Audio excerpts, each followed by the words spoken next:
Asia cup September 9 నుంచి ప్రారంభం కానుంది. ఇంత తక్కువ సమయంలో స్పాన్సర్స్ను కనుగొనడం బీసీసీఐకి అంత తేలికైన పని కాదు. టీమిండియాను స్పాన్సర్స్ చేయడం కూడా ఖరీదైన ఒప్పందం. నివేదికల ప్రకారం 2027 ప్రపంచ కప్ వరకు బీసీసీఐ స్పాన్సర్స్ కోసం వెతుకుతోంది. దీనికి కొంత సమయం పట్టవచ్చు. టయోటా కూడా భారత జట్టును స్పాన్సర్ చేయాలనుకుంటుందని వార్తలు వినిపించాయి. కానీ దీనిపై ఇంకా ఎటువంటి అప్డేట్ రాలేదు.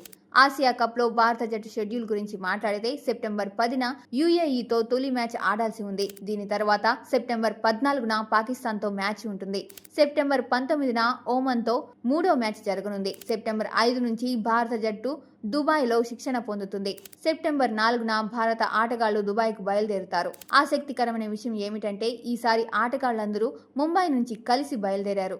ఆటగాళ్లందరూ తమ తమ నగరాల నుంచి దుబాయ్ చేరుకుంటారు. నివేదికల ప్రకారం భారత ఆటగాళ్లు కూడా ప్రాక్టీస్ ప్రారంభించారు.